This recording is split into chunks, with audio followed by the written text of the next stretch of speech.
परिवार से,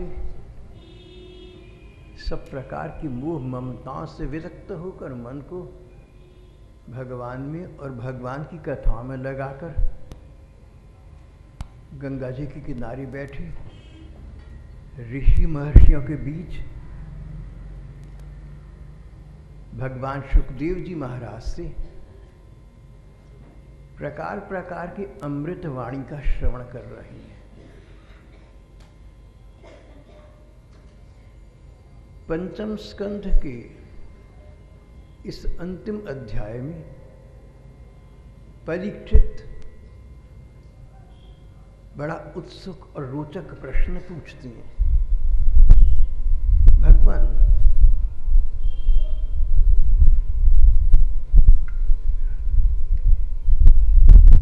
ब्रह्मन,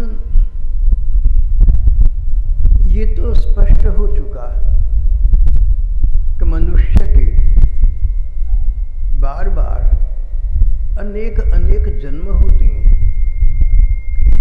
जानकर या अनजाने में, चाहकर या अनचाहे, मनुष्य अच्छे बुरे प्रकार प्रकार के कर्म करता है। अच्छे कर्मों का फल सुख मिलता है, बुरे कर्मों का फल दुख उसे मिलता है।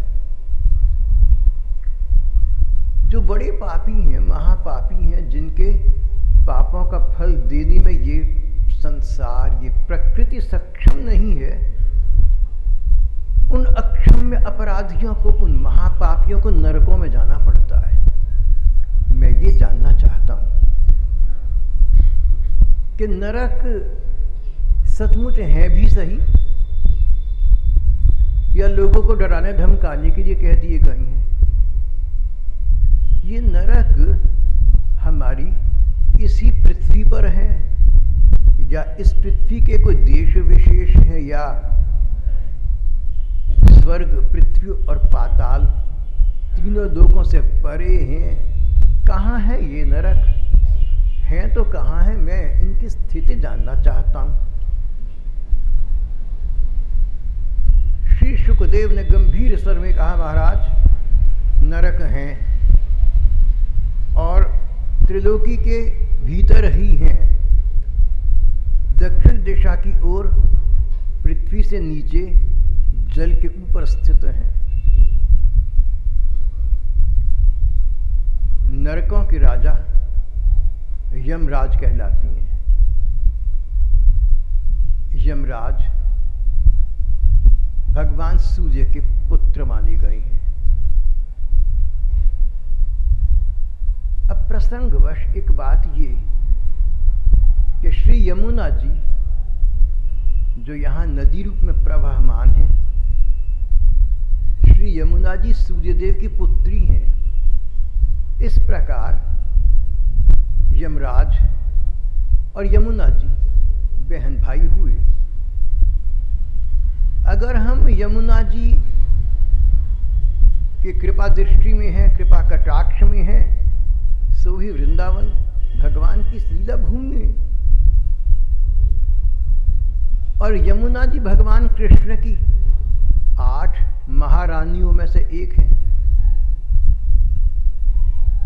यमुना नदी ने एक देवी का रूप धारण किया, बड़ी तपस्या की, इसलिए कि श्री कृष्ण को पति रूप में प्राप्त कर लें। श्री कृष्ण ने उनका वर्ण किया। अब श्री कृष्ण की पत्नी यमुना हमारी तो बहुत समीप हो गई, हमारा तो बड़ा समीप का संबंध उनसे हो गया। अगर हम उनके पति श्री कृष्ण के प्रति सच्चे हैं, और जिन लोगों का श्री कृष्ण के प्रति कांता भाव है, जो श्री कृष्ण को अपना पति प्रियतम, परम पति, परम प्रियतम मानते हैं, उनके लिए तो श्री राधे, उनके लिए तो यमुना जी का स्थान परम आत्मीय और परम अंतरंग हो गया। इस प्रकार के कृष्ण भक्तों के लिए यमुना जी के भाई यमराज से किस प्रकार का भय हो सकता है? यमराज ने तो यमुना जी के कारण, श्री कृष्ण के कारण हमारा लिहाज करना ही करना है। लेकिन इसका अर्थ ये तो नहीं निकल सकता कि हम जैसे चाहें वैसे कर्म करें। कारण अगर हम यमुना जी के हैं, अगर हम श्री कृष्ण के हैं, अगर हम वृंदावन के हैं, तो हमारे द्वारा कोई अवांछित कर्म हो ही नहीं सकता। अवांछित कर्म जो नहीं करना चाहिए, भगवत भक्तों के द्वारा साधारण अपराध भी नहीं होते, फिर पापों की तो उनमें कल्पना भी कैसे हो सकती है। श्री सुखदेव जी ने कहा, ब्राह्मण फिर मैं एक दूसरी बात जानना चाहता हूं, ऐसे कौन से बड़े बड़े पाप हैं जिनका फल भोगने के लिए नरकों में जाना पड़ता है।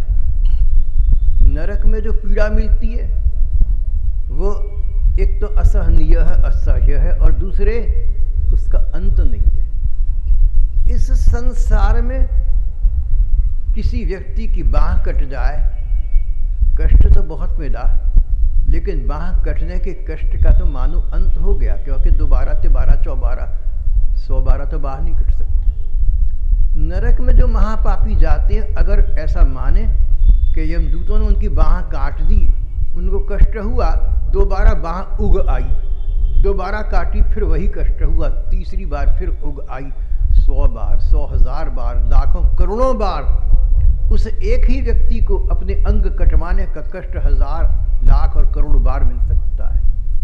नरक की यातनाओं से बचने के लिए व्यक्ति को जीवन में सत्कर्म करनी चाहिए। कुकर्म तो अनेक हैं, दूसरों के धन का हरण करना, किसी की संतान को समाप्त करना, स्त्रियों का हरण करना, दूसरों को धोखा देकर उनकी पत्नी को भोगना, दूसरे प्राणियों से द्रोह करना, अपने कुटुंब पालन के लिए दूसरों की हानि करना, ये सब महापाप चल रहे हैं, महापापों की सूची है ये। मनुष्य संसार में अपना पेट पालने के लिए जीवित पशुओं की और पक्षियों की हिंसा करे, उनको रांधे, ऐसा हृदयहीन व्यक्ति तो राक्षसों से भी गया बीता है। यमराज से वो किस आधार पर क्षमा मांगेगा? पाखंडपूर्ण धर्मों का आश्रय लेना, राजा या राजकर्मचारी होकर किसी निरपराध व्यक्ति को दंडित करना, ये सब महापाप हैं। इनका फल है नरकों की यातना। जो व्यक्ति जो कुछ मिले उसे बिना किसी दूसरे को दिए स्वयं भोगता हो, स्वयं खाता हो, वो कौवे के समान कहा गया है, उसको नरक में जाना पड़ता है। अगम्य गमन करना, चरित्रहीनता, दुष्चरित्रता महापाप है। अच्छे कुल में जन्म पाकर अधिक कर अभिमान करना, किसी भी प्रकार का अभिमान मिथ्याभिमान होता है। भक्तजन तो स्वाभिमान तक की बलि दे देती हैं। सुखदेव ने कहा, नरकों में प्रकार प्रकार के पातकों, महापापों के लिए प्रकार प्रकार की भयंकर यातना दी जाती है।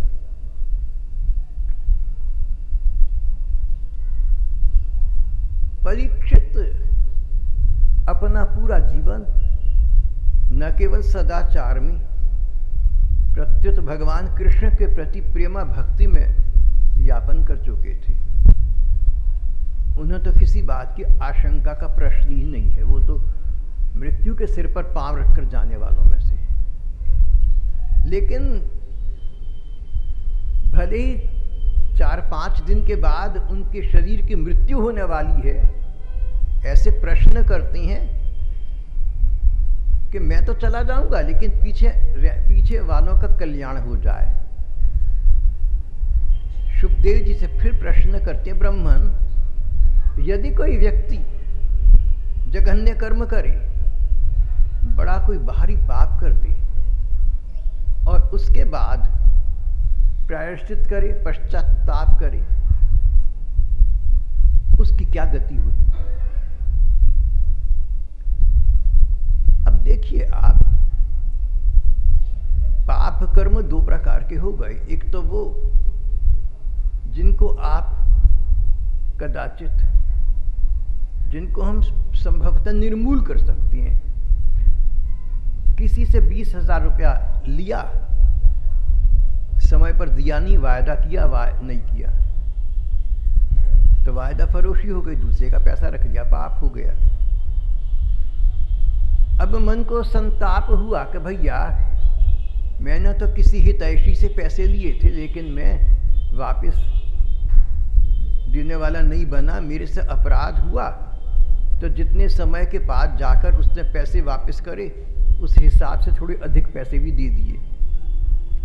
लेने वाला प्रसन्न हो गया ना, तो देने वाले को अब पाप नहीं लगा, उसने पश्चाताप कर दिया। पश्चाताप, ताप का मतलब जलन, पश्चात बाद में।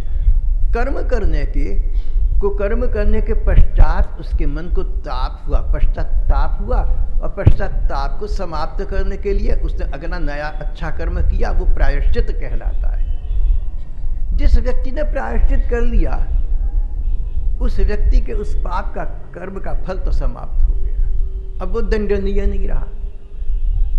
लेकिन ऐसे भी तो पाप कर्म हैं जिनको कर लेने के बाद उन कर्मों को हम निर्मूल नहीं कर सकते। एक व्यक्ति ने दूसरे की हत्या कर दी, अब वापसी का तो प्रश्न ही नहीं है, इसका क्या प्रतिशोध हो सकता है? प्रकार प्रकार के पाप हैं, निर्मूल होने वाली भी हैं, न निर्मूल होने वाली भी हैं। और उससे बड़ी बात एक और हो गई, जिस व्यक्ति ने एक पाप कर्म का प्रायश्चित कर लिया, वही व्यक्ति दोबारा कोई पाप कर्म कर बैठे तो कौन कह सकता है? शुकदेव जी ने कहा, देखो अपने कुकर्म को रोकने के लिए, अपनी पाप बुद्धि पर नियंत्रण रखने के लिए हम कोई गलत काम ना करें, हम बुरा काम ना करें, दूसरों की हानि हरास न करें। इस सब के लिए प्रायश्चित उपाय नहीं हो सकता। एक कर्म किया और प्रायश्चित कर लिया सो तो हो सकता है, लेकिन दोबारा कर लिया, तिबारा कर लिया तो कौन रोकेगा? कुछ ऐसा विधान होना चाहिए, कुछ ऐसा उपाय होना चाहिए, कोई ऐसा तरीका निकले कि कुकर्म करने की वृत्ति, गलत काम करने की विचार, बुरा काम करने का बात मन में आवे ही नहीं। हमारी बुद्धि का ऐसा परिष्कार हो जाए, हमारे मन को, हमारा मन इतना निर्मल बन जाए कि कोई भी बुरा काम करने के लिए इच्छा ही उत्पन्न न हो। प्रायश्चित करने से पिछले पाप का अंत तो हो सकता है, लेकिन पाप करने की जो मन में कामना जागा करती है वो निर्मूल नहीं होती, वो बनी रहती है। इसलिए व्यक्ति दोबारा पाप कर सकता है। ब्रह्मस्वरूप भगवान श्री शुकदेव जी ने कहा, लेकिन अगर तुम एक काम कर लो तो चिंता किसी बात की मत करना, और वो है पाप की वृत्ति ही न पनपे, बुरा काम करने का मन में विचार ही ना आए। अपने मन को ऐसा बनाने के लिए एक उपाय है, और वो क्या, जो बाद में पूज्य गोसाई जी ने कहा था, सब रोगों की औषध नाम, भगवान का नाम ग्रहण करो। अगर हम भगवान के नाम का आश्रय देती हैं तो धीरे धीरे हमारी बुद्धि इतनी निर्मल होती जाती है कि बुरा काम करने का हमें विचार भी आना अंततः बंद हो जाता है। जब हम नाम लेते हैं ना, तो जो हमारा मन मंदिर है, इसमें नामी भगवान आकर विराजना शुरू कर देती हैं। जिस प्रकार किसी गिलास में आप धीरे धीरे अगर पानी डालते जाएं तो हवा अपने आप निकलती जाती है, और जब पूरा गिलास भर जाएगा तो पूरी हवा निकल गई। इसी प्रकार भगवान का नाम लेने से, जिन भगवान का हम नाम लेते हैं वो भगवान हमारे मन मंदिर में अपना स्थान बनाना आरंभ कर देते हैं, और नाम लेते लेते एक ऐसा दिन आ जाता है कि हमारा मन मंदिर नामी ठाकुर का मंदिर बन जाता है। तो जिस मन मंदिर में ठाकुर की स्थापना हो गई उसमें गलत विचार कैसे रहेंगे? ये दो बातें साथ तो नहीं ना हो सकती। जैसे जिस प्रकार एक साथ दिन और रात नहीं हो सकते, जिस प्रकार एक साथ अंधकार और प्रकाश नहीं रह सकते, जिस प्रकार सारे संसार को दृष्टि देने वाला सूर्य स्वयं अंधकार को नहीं देख सकता, सारे संसार को दृष्टि देने वाला सूर्य स्वयं अपने आप अगर चाहे लाख प्रयत्न करने पर भी तो सूर्य देव अंधकार का दर्शन नहीं कर सकेंगे। इसी प्रकार जिस व्यक्ति ने भगवान के नाम को अपने हृदय में स्थान दे दिया, उसके हृदय में भगवान आविराजते हैं, और उसके हृदय में अंधकार नहीं आता, तामिस्त्र नहीं आता, तम नहीं आता, बुरे विचार आते ही नहीं। उसका मन तो भगवान का मंदिर बन जाता है। भगवान के नाम का जप करना ही सब प्रकार के रोगों की औषध है। इस विषय में एक बड़ा बारीकी का उदाहरण है। इतिहास में एक कथा आती, इतिहास का अर्थ जो सचमुच हुई, घड़ंत गप्प नहीं है, सचमुच ऐसा हुआ है। एक इतिहास बताती हैं। एक ब्राह्मण था, कन्नौज में रहता था, नाम था अजामिल। बहुत बढ़िया आदमी था, सर्वगुण संपन्न, सदाचारी व्यक्ति, सबका मन रखना, सबका मान रखना, धर्म कर्म में परिपक्व। लेकिन वो गुणी ब्राह्मण अजामिल न जाने कैसे एक स्थान पर रीता रह गया। उसका भगवान में, भगवान के नाम रूप में प्रेम कभी नहीं हो पाया। तीर्थ पर जाता है, पवित्र नदियों में स्नान भी करता है, दान भी देता है, पुण्य कर्म करता है, इसलिए कि इन कर्मों का फल सुख स्वर्ग मुझे मिलेगा। भगवान के साथ उसने प्रेमिल स्मरण का नाता कभी न बनाया। इस प्रकार के संसार में न जाने कितने लोग रहते हैं। ये बहुत अच्छे लोग हैं, सदाचारी हैं, इनको परिणाम में सुख मिलेगा, लेकिन इनके जीवन में पतन का क्षेत्र बना रहता है। क्या पता कब ऐसे संस्कार जागें, कब ऐसा आकर्षण सामने आ जाए जिसको सहन न कर पाए और चरित्र से पतित हो जाए। अजामिल बेचारी के साथ ऐसा हुआ। एक बार बूढ़ा अजामिल अपने जीवन के लगभग संध्या काल में किसी स्थान पर जा रहा था। वहाँ उसने किसी नीच जाति के व्यक्ति को, एक स्वेच्छाचारिणी नर्तकी को गले लगाते देखा। वो नर्तकी भी इसके कुचक्र में फंसकर या पैसे के लोभ से बहुत मदमस्त हो रही थी। अजामिल ने दृश्य देखा। देखिए कितना विचित्र है ये मानव मन। अजामिल को बड़ा बुरा लगा। ये दुष्चरित्रता, ये ठीक नहीं है। लेकिन जब खड़ा खड़ा दुष्चरित्रता आंखों से देख रहा था, तो आंखों से दुष्चरित्रता को देखने का प्रभाव आंखों पर ऐसा पड़ा कि मन पर पड़ गया। उस दुष्चरित्र नर्तकी को रुपए पैसे का प्रलोभन देकर अपने साथ ले गया और सारी उम्र साथ रखा, यहाँ तक कि अपनी पतिव्रता, भोली भाली निरीह पत्नी का तिरस्कार करने लगा। और जो घर में पैसा था, जो पैसा मिलता, सबका सब उस स्वेच्छाचरण नर्तकी पर स्वाहा कर दिया। भूल गया कि बुढ़ापे से अगली स्टेज पर जा रहा हूँ, काल सिर पर मंडरा रहा है, लेकिन काल तो व्यक्ति को नहीं भूलता। काल देव आ गए। वो अंत समय आया जब स्वेच्छाचारिता, दुष्चरित्रता, चारित्रिक पतन, पत्नी का तिरस्कार, पत्नी भी ऐसी के पतिव्रता, और एक अन्य पर नारी के चरित्र को अवनत करना, इतने पाप इसके नाम लग गए थे। परिणाम स्वरूप अंत समय आया। अजामिल अब 88 बरस का था। 2 बरस के बाद 90 का होना था। 88 बरस का अजामिल था। तो तब घबराया जब उसको आंखों के सामने ऐसा लगा कि भयंकर यमदूत कोड़े लेकर आ रहे हैं, मुझे मारने को, कचोटने कोचने को तैयार है। घबराकर उसने, बाहर लड़का उसका खेल रहा था, सबसे छोटा लड़का, उसका नाम था नारायण। नारायण नारायण। डरे हुए पिता ने बेटे को देखा, ममता तो बेटे में थी ही, उसको पुकारा। दृश्य परिवर्तन। कभी कभी आपने देखा है ना कि मौसम हमारा अचानक बदल जाता है। धूप तेज निकल रही है और देखते देखते न जाने आकाश में कहां से मंडराते हुए बादल आए, आकाश मेघाच्छन्न हो गया, वृष्टि होने लगी। जिस प्रकार आज के युग में, इस कलयुग में अचानक मौसम परिवर्तन हो जाता है, अकारण हो जाता है, इसी प्रकार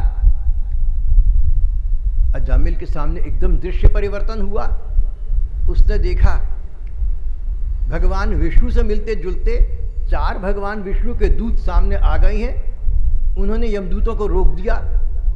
यमदूत अजामिल के इस शरीर से अंदर छिपी हुई जीवात्मा को अंकुश से बाहर खींच कर निकाल रहे थे और ये तकलीफ पाकर तिल मिला रहा था।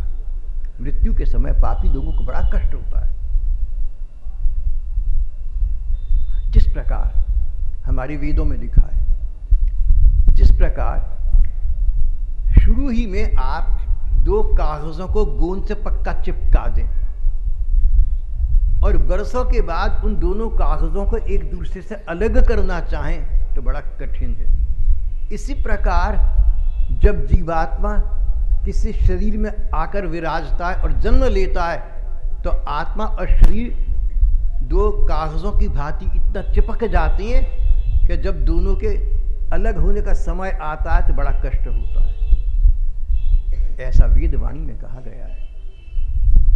अजामिल घबराया, उसने अपने बेटे नारायण को पुकारा, लेकिन देखा ये कि नारायण भगवान के अपने दूत आ गए और उन्होंने यमदूतों से इसको मुक्त करा लिया। यमदूतों ने कहा, इस पापी को आप लोग कौन हैं? बोले, भगवान विष्णु के दूत हैं, इसने हमारी स्वामी भगवान को पुकारा, नारायण भगवान को पुकारा तो हम इसको बचाने आ गए। तुम लोग इसको भला क्यों ले जा रहे थे? अरे तुम तो धर्म के प्रतिनिधि हो यमदूतों, तुम्हारी धर्म सभा में अधर्म का प्रवेश कैसे हो गया?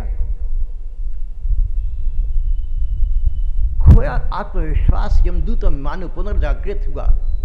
बोले, देवगण आप जानते हैं इस ब्राह्मण को, इसने पर नारी गमन किया, इसने अपनी वैदिक रीति से प्रणीत पत्नी का अपमान और तिरस्कार किया, इसने अपना पैसा उस पर स्वाहा कर दिया, घर को तकलीफ दी, सारे पापों की सूची गिनाई। बोले, ये तो मेरे यहां जाएगा, नरकों में पकाया जाएगा इसको। और आप कहते कि मुक्त कराने आ गए हम, आपने इसको छुड़ा लिया, आप कौन हैं? बोले, भगवान विष्णु के दूत है ना हम। देखो ये सब तुम तो बता रहे हो सच है, लेकिन जाते जाते इसने प्रायश्चित कर दिया, इसने पश्चाताप कर लिया, इसने भगवान का नाम लिया, इसके पापों से मुक्त हो गया। यमदूतों ने कहा कि देखिए इसने अपने बेटे को पुकारा था नारायण कहकर, भगवान नारायण को नहीं पुकारा था। बोले, एक ही बात है, नाम और नामी एक होते। हमारे संसार में तो ऐसा नहीं ना है। हमारे संसार में, मेरी आपकी दुनिया में क्या है, मेरा नाम एक है और शरीर दूसरा है, नाम और नामी अलग अलग है। लेकिन भगवान का नाम, उदाहरण के लिए कृष्ण, और उनका श्री विग्रह, उनका रूप श्री कृष्ण, दोनों एक हैं। जिसने गलती से भी भगवान का नाम ले लिया, उसने केवल नाम नहीं लिया, उसने नामी भगवान को मानो निमंत्रित कर दिया। नाम और नामी एक हैं। अब कोई व्यक्ति अनजाने में, कोई व्यक्ति बिना चाहे भगवान का नाम ले, नारायण अपने लड़के को पुकारा, तो 2 बातें एक साथ होती हैं।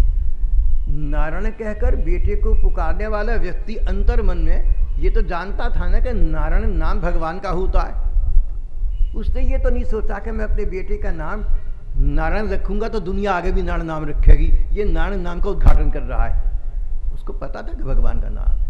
इसलिए अंतर मन में जब उस अजामिल ने अपने बेटे नारायण को पुकारा तो अंतर मन में, अनजाने मन में ये पता था कि ये नाम भगवान का है। दूसरी बात, उसने पता था नहीं पता था, जब नारायण भगवान को पुकारा। तो जिस प्रकार यहाँ आप लोग विराज रहे हैं, अगर मैं आप में से किसी का नाम लूं तो आप मुझे देखेंगे, अरे मैंने कहा मैं किसी और की बात कर रहा था। एक नाम कई कभी तो हो सकता है। जब हम किसी का नाम लेते हैं, चाहे हम उस व्यक्ति के लिए लें या उस नाम के किसी दूसरे व्यक्ति के लिए लें, तो उस नाम का जो व्यक्ति वहां है वो हमें मुड़कर दिखता है। भगवान तो सारी में है। सर्वतः पाणिपादम तत् सर्वतोक्षिशिरो मुखम सर्वतः श्रुतिमल्लोके सर्वमावृत्य तिष्ठति। सर्वव्यापक भगवान, जब उनका नाम उनके कान में जाता है तो बिना सोचे कि नाम मेरा है, संसार के किसी प्राणी का, लेने वाले का मुखड़ा तो देखेंगे एक बार। अब एक बार अगर किसी बंद अंधेरे कमरे में सूर्यदेव की किरण घुस जाए तो कमरा रोशन। इसी प्रकार गलती से भी भगवान का नाम लेने वाले व्यक्ति की ओर जब भगवान की दृष्टि हुई तो जैसे सूर्य ने देखा ना तो प्रकाश हो गया, अंधकार तो नहीं रह सकता। ऐसे अनजाने में अपना नाम सुनकर भगवान ने उस व्यक्ति को देखा तो भगवान की दृष्टि में दया है, प्रकाश है, आलोक है। उस व्यक्ति का तरन तारण, व्यक्ति तो मुक्त हो गया, पापों से तर गया। वही ये भगवान की दृष्टि की महिमा है, ये भगवान के नाम की महिमा है। नाम सत्य वस्तु है, नाम का वस्तु तत्व का अपना प्रकाश। ये नाम का वस्तु तत्व है। जैसे जलती हुई लकड़ी को कोई हाथ में पकड़ ले तो हाथ जलेगा। जलाना लकड़ी का की वस्तु शक्ति है, अपने आप है, कोई करना नहीं पड़ता। जैसे कोई आदमी अनजाने में अमृत पी ले तो अमर हो जाएगा, जैसे कोई आदमी बिना चाहे जहर पी ले तो मर जाएगा। इसी प्रकार भगवान के नाम की वस्तु शक्ति, अपनी आत्मनिहित शक्ति इस प्रकार की है कि जो नाम लेगा, नाम उस पर कल्याण कर, नाम उसका हित करेगा, नाम उसका भला करेगा, अर्थात नाम ही भला करेंगे। इसलिए ये शंका हमारी करनी उचित नहीं है कि अजामिल ने तो अपने लड़के को पुकारा था, भैया चाहे लड़के को पुकारा, लेकिन लड़के का नाम तो नारायण था और नारायण नाम लिया तो भगवान नारायण ने दृष्टिपात किया तो पापी भी पवित्र हो गया। नाम लेने से व्यक्ति के द्वारा पूर्व पापों का पश्चाताप हो जाता है। अगर दोबारा पाप कर्म करने लगे तो क्या होगा? ये बात अजामिल पर लागू नहीं होती। अजामिल ने तो अंत समय में नारायण नाम लेकर पुकारा, ये शरीर तो यहाँ समाप्त हो जाएगा, आगे पाप या पुण्य कर्म करने का तो क्षेत्र ही नहीं रहा, अवकाश ही नहीं रहा, इसलिए ये मुक्त हो गया।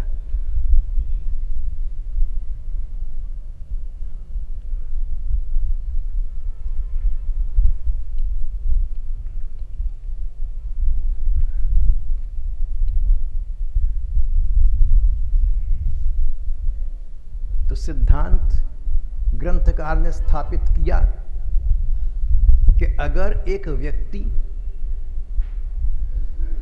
अनजाने में, अनचाहे में भगवान का नाम लेकर पाप मुक्त हो जाता है, तर जाता है, तो जो लोग जानकर भगवान के नाम की महिमा को समझते हुए भगवान का कृपा प्रसाद प्राप्त करने के लिए या निष्काम भाव से भगवान का नाम लेंगे, भला भगवान उन पर कृपा क्यों न करेंगे।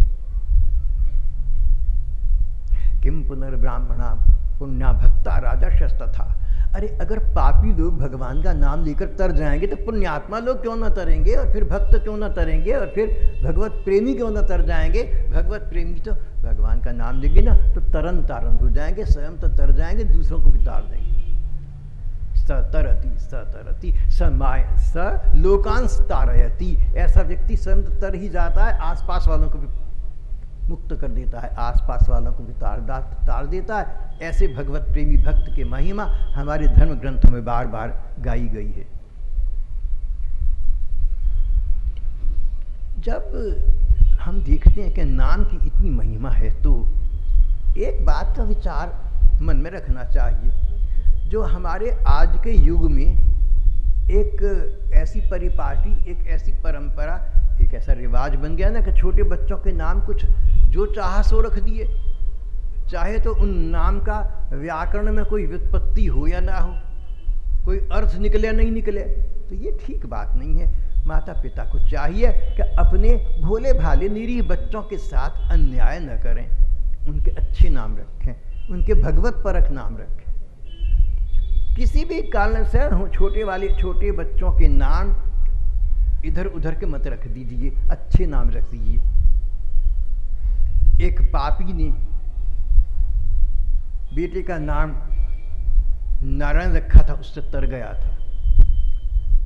तो अगर साधारण लोग अपने बच्चों के नाम भगवान के नाम पर रखते हैं तो उन तो कहीं अधिक सुख सुविधा, कहीं अधिक हित की प्राप्ति हो जाएगी। बच्चों के नाम बिगाड़ो नहीं, ऊट पटांग नाम न रखो, विदेशी भाषाओं में बच्चों के नाम मत रखो। बच्चों के नाम रखो अपनी भारतीय संस्कृति के आधार पर। अगर तुमने विदेश वास करना ही हो, मेरी धर्म ग्रंथों की ऐसी राय है और मेरी अपनी भी ऐसी राय है कि जो लोग भारत छोड़कर विदेश बस गए बेचारे अभागे हैं, ऐसा मेरा विचार है। अगर आपको ठीक न लगे तो कोई बात नहीं, धर्म ग्रंथ ऐसा कहते हैं और मैं धर्म ग्रंथों को इस विषय में पूरा मानता हूँ। थोड़ी देर के लिए आप विदेश जाएं, बढ़िया बात, लेकिन कोई व्यक्ति प्रतिभा पलायन करे, 4 पैसे कमाने के लिए दूसरे देश में जाके बैठ जाए इस देश को छोड़कर, तो ये वैसी बात हुई कि प्यारी माँ को छोड़कर दूसरे की गोद में जा बैठा, क्योंकि उस दूसरी औरत के पास पैसे ज़्यादा थे इसलिए। तो बहुत दुर्भाग्य है हमारे देश का। जो भी हो, अगर हम विदेशों में बस जाएं तो भी नाम बच्चों के भगवान के और अपनी संस्कृति के आधार पर ही रखने में अपना कल्याण है। जो लोग संन्यास ले लेते हैं या साधारण जीवन से विरक्त हो जाती हैं, जो लोग भगवान के भजन में लग जाती हैं, तो ऐसा देखा गया कि अगर उनके गुरु हों तो वे गुरु लोग संन्यास ग्रहण करने पर या विरक्ति मार्ग अपनाने पर अपने शिष्यों के नाम बदल देती हैं। एक नाम तो आप सभी जानते हैं, बंगाल में नरेंद्र नाथ हुए, रामकृष्ण परमहंस के शिष्य, फिर संन्यास लिया तो उनका नाम हो गया विवेकानंद। स्वामी विवेकानंद का नाम तो सभी जानते हैं। और भी नाम आप ऐसे जानते होंगे जहाँ पुराना नाम छोड़ दिया, जन्म का नाम, जाति का नाम छोड़ दिया, अब एक जन्म के न रहे, अब एक जाति के न रहे, अब तो सारे संसार के हो गए, अब तो भगवान के हो गए, नाम बदल दिया। नाम बदलने का बड़ा लाभ है। पिछली बातें हमें अपने नाम से याद आती हैं, वो भूल जाएंगी। पिछली बातों को व्यक्तों के लिए, सन्यासियों के लिए भूलना ही उचित है।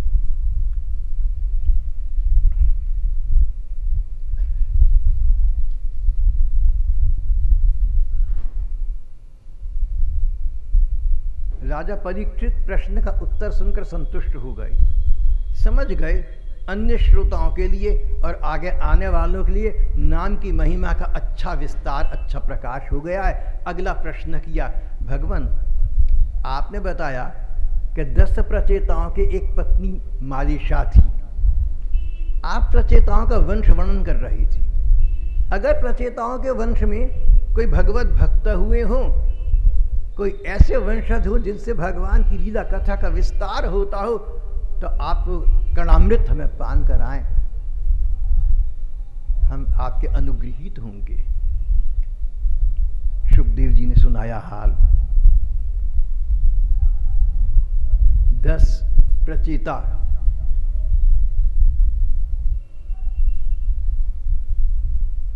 पहले भगवान शंकर के दर्शन हुए थे, फिर भगवान विष्णु के दर्शन हुए थे। भगवान विष्णु ने इनको पत्नी सुझाई थी मारीशा, अब ये 10 उसके पति थे।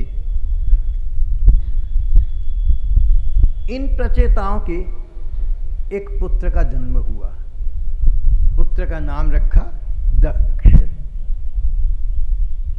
लगभग 20 पीढ़ी पहले, पीढ़ी यानी बच्चा, बच्चे का पिता 1 पीढ़ी, पिता का पिता, बच्चे का दादा 2 पीढ़ी, दादे का पिता, परदादा 3 पीढ़ी। इस प्रकार लगभग 20 पीढ़ी पहले यही दक्ष ब्रह्मा जी के मानसिक पुत्र के रूप में प्रकट हुए थे। नारद जी भी हुए थे और भी ऋषि मुनि थे।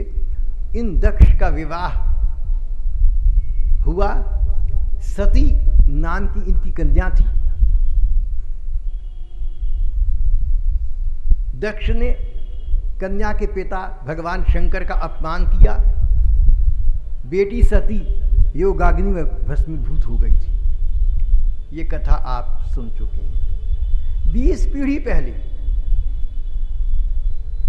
दक्ष भगवान शंकर का अपराध कर बैठे, क्षमा मांगी। भगवान शंकर ने क्षमा तो कर दिया, लेकिन दक्ष की बुद्धि अब निर्मल हो चुकी थी। दक्ष अपने को क्षमा न कर सके। सोचा, जिस वाणी के द्वारा, जिस शरीर के द्वारा भगवान शंकर का अपमान हुआ, भले ही उन्होंने क्षमा कर दिया, इस शरीर को रखना ठीक नहीं है। उन्होंने अपने शरीर को योगाग्नि में दग्ध कर दिया। और 20 पीढ़ियों के बाद वो दक्ष अब यहां जन्म ले रहे थे। अब एक बात पर ध्यान दीजिएगा। पहली पीढ़ी थी जिसमें दक्ष ब्रह्मा जी के मानसिक पुत्र हुए थे। ब्रह्मा जी के दूसरे पुत्र नारद जी थे और अन्य ऋषि मुनि थे। एक प्रकार से भाई भाई हो गए। दक्ष और नारद जी एक प्रकार से भाई भाई हो गए। 20 पीढ़ी के पश्चात प्रचेताओं के यहां दक्ष का पुनर्जन्म हुआ। पिछला शरीर छोड़ दिया था। तो जो नारद जी इनके भाई थे, 20 पीढ़ी पश्चात पता नहीं कौन से दादा कहलाते, खड़ दादा, पड़ दादा, सड़ दादा, लड़ दादा, 20 पीढ़ी पुराने दादा। जो दो व्यक्तियों का आज का संबंध है, ये पहले क्या रहा हो कुछ पता नहीं है। पहले नारद थे और ये भाई दक्ष थे। इस जन्म में नारद तो हैं, लेकिन ये भाई नहीं है। ये तो नारद के भाई की संतान 20वीं पीढ़ी में पैदा हुए। कितने बुजुर्ग हो गए नारद जी।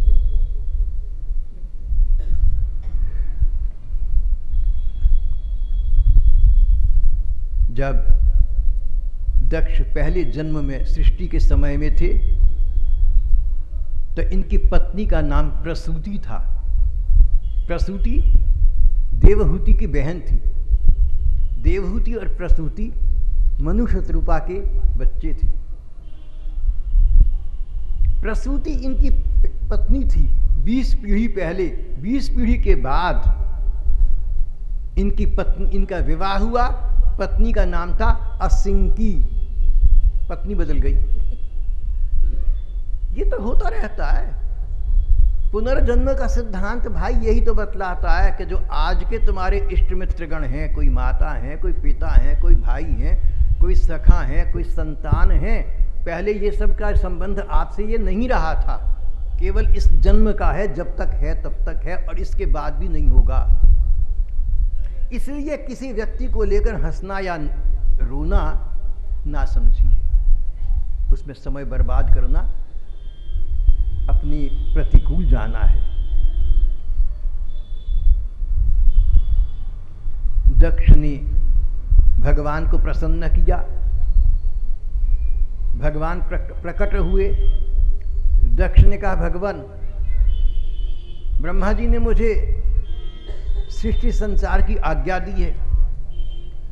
उस समय जनसंख्या तो न के बराबर थी, न के बराबर थी। संसार का आरंभ था।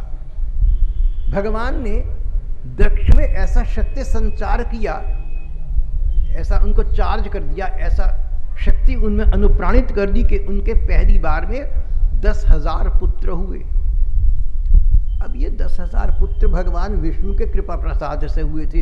इनकी बुद्धि भगवान विष्णु में लगी रही। ये परम वैष्णव थे अपने अबोध शैशव से ही, और थोड़े से बड़े हुए तो सोचा क्या रखा है संसार में, पिताजी की भांति हम तो झंझट में नहीं फंसते।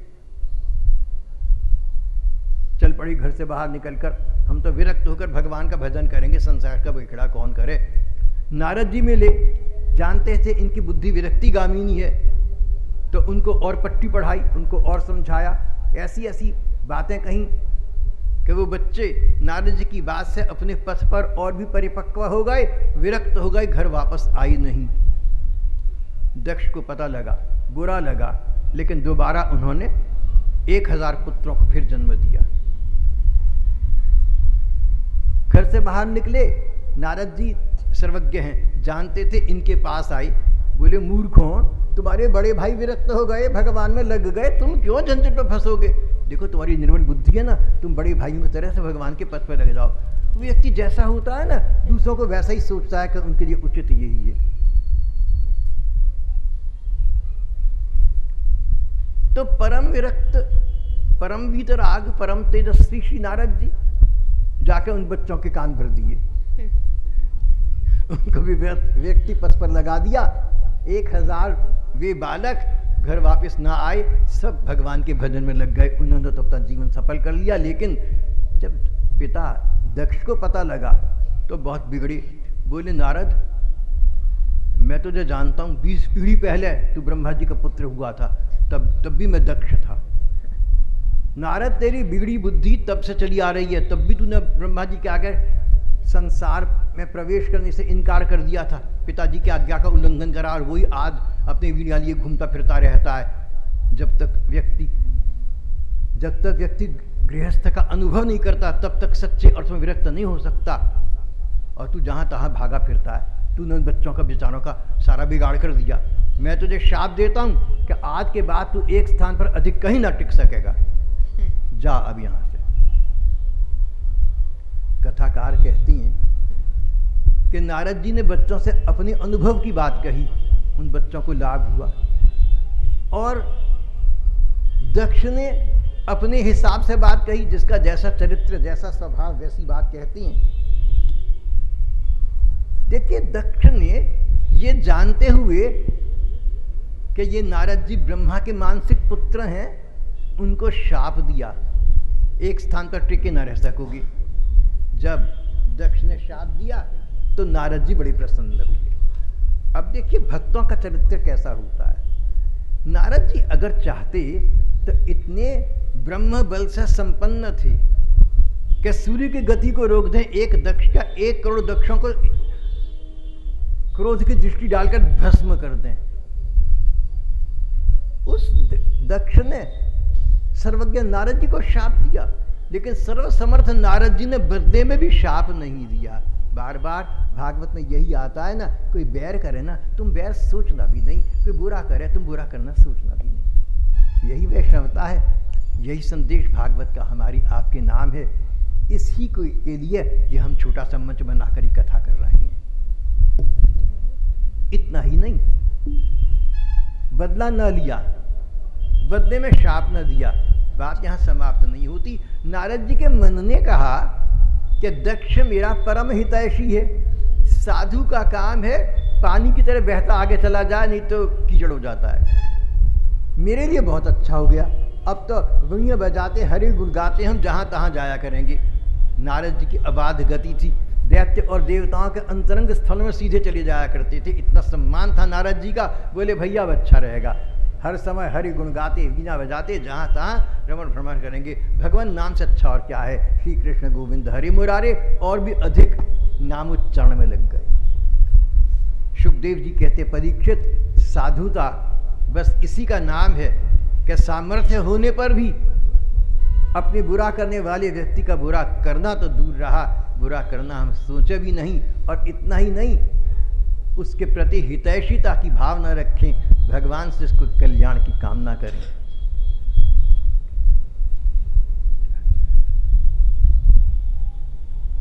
अब दक्ष ने अधिक पुत्रों की कामना न की। अब दक्ष के 60 कन्याएं हुई।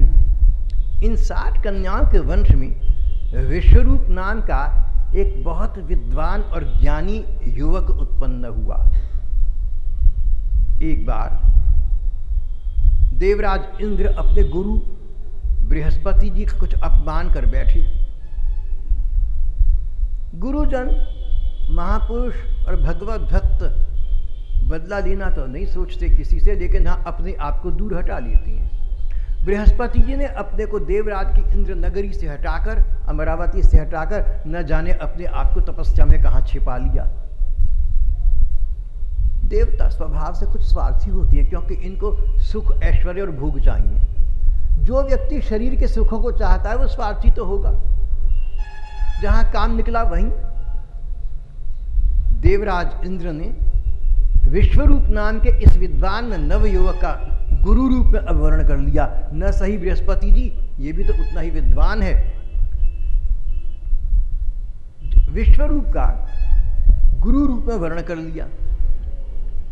फिर एक यज्ञ किया जिसमें देवताओं को सम्मान का स्थान मिलना था, उनको आत्मबल प्राप्त होना था। देवराज इंद्र और देवताओं ने देखा कि उनके गुरु बने विश्वरूप बीच बीच में देवताओं से छिपकर, इंद्र से छिपाकर यज्ञ का भाग राक्षसों को, दैत्यों को भी दे रही हैं, उनका बलवर्धन का भी प्रयत्न कर रही हैं।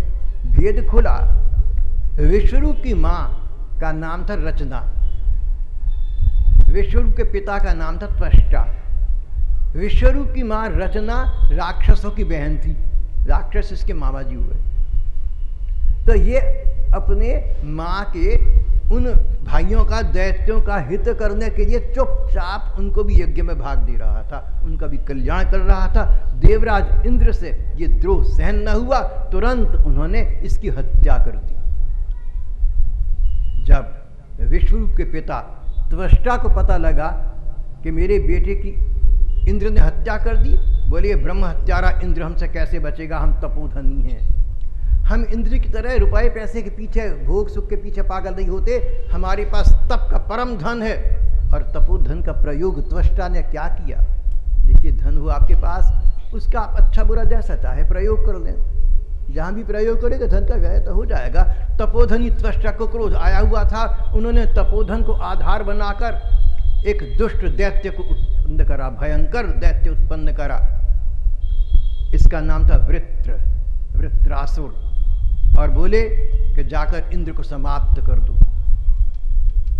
वृत्र नाम का तपोबल से प्रकट ये भयंकर दैत्य भयंकर देवासुर संग्राम में देवराज इंद्र के साथ भिड़ गया। देवराज समझ गए कि इससे जीत न सकेंगे, भागे। सारे देवता मिलकर ब्रह्मा जी के बाद और फिर भगवान विष्णु के पास गए, अब क्या करें? बोले गलत तो तुम करते हो, पूछने हमसे आते हो, खैर अब तरीका एक ही है। दधीची नाम के एक तपोधनी ऋषि हैं, उनके हड्डियों में इतना बल आ गया है कि उन हड्डियों से अगर वज्र बन जाए तो केवल उस ही से वृत्र नाम का ये असुर पराजित हो सकता है। देवता दधीची के पास गए। दधीची कुछ व्यंग परक हंसी हंसी, बोले अच्छा, स्वार्थ के लिए व्यक्ति किसी व्यक्ति से उसका जीवन भी मांग सकता है, कि अपना जीवन दे दो। अरे जीवन दे देंगे तभी तो हड्डियां रह जाएंगी। लेकिन बोले कोई बात नहीं भैया, हम तो तपस्वी हैं, हमने शरीर से क्या लेना है, हम तो परमात्मा तत्व में, परमात्मा चिंतन में लगे रहते हैं। योग बल से दधीची ने अपने भौतिक शरीर को समाप्त कर दिया, उनकी हड्डियों से वज्र बना।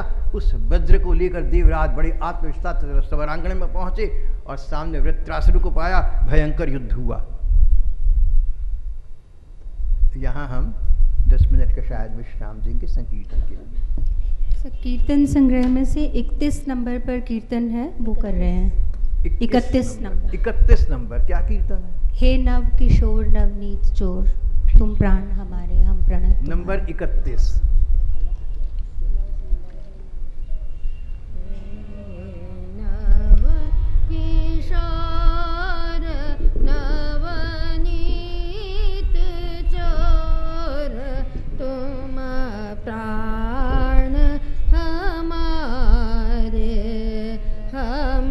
प्रणत तुम्हारे, हे नव किशोर नवनीत चोर, तुम प्राण हमारे, हम प्रणत तुम्हारे, हे नव किशोर नवनीत चोर, तुम प्राण हमारे।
प्रणत तुम्हारे तुम प्राण हमारे हम प्रणत तुम्हारे तुम प्राण हमारे हम प्रणत तुम्हारे तुम प्राण हमारे हम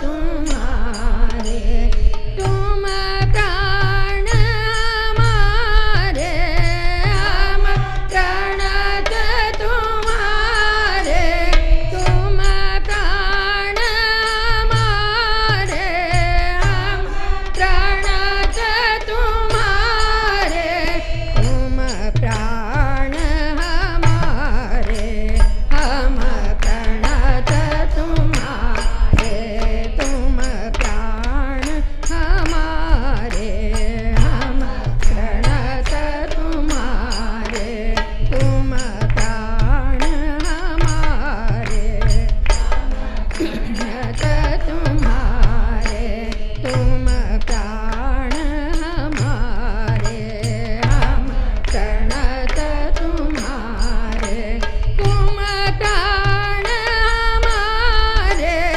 हम प्रणत तुम्हारे तुम प्राण हमारे हम प्रणत तुम्हारे तुम प्राण हमारे हम प्रणत तुम्हारे तुम प्राण हमारे हम प्रणत तुम्हारे तुम प्राण हमारे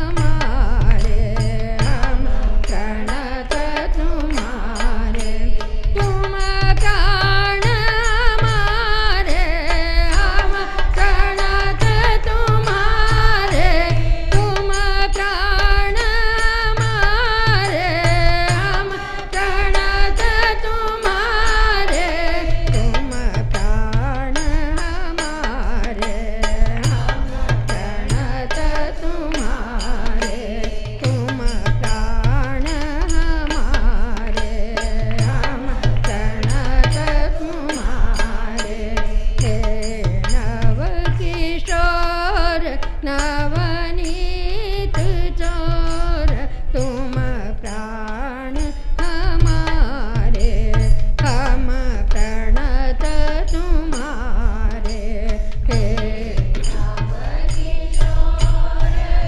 नवनीत चोर तुम प्राण हमारे हम प्रणत तुम्हारे हे नव किशोर नवनीत चोर तुम प्राण हमारे हम प्रणत तुम्हारे नव किशोर नवनीत चोर तुम प्राण हमारे हम प्रणत तुम्हारे हे नव किशोर नवनीत चोर तुम प्राण हमारे हम प्रणत तुम्हारे कितना नव किशोर नवनीत चोर तुम प्राण हमारे हम प्रणत तुम्हारे हे नव किशोर नवनीत चोर हे नव किशोर नव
शत्रु एक दूसरे का रक्तपान करने के लिए भयंकर युद्ध में निरत थे। देवराज इंद्र भगवान विष्णु के संरक्षण में रहकर अपने योग प्रधान वज्र से वृत्रासुर का वध करना चाहते थे। वृत्रासुर अपने आप में परम बल संपन्न था।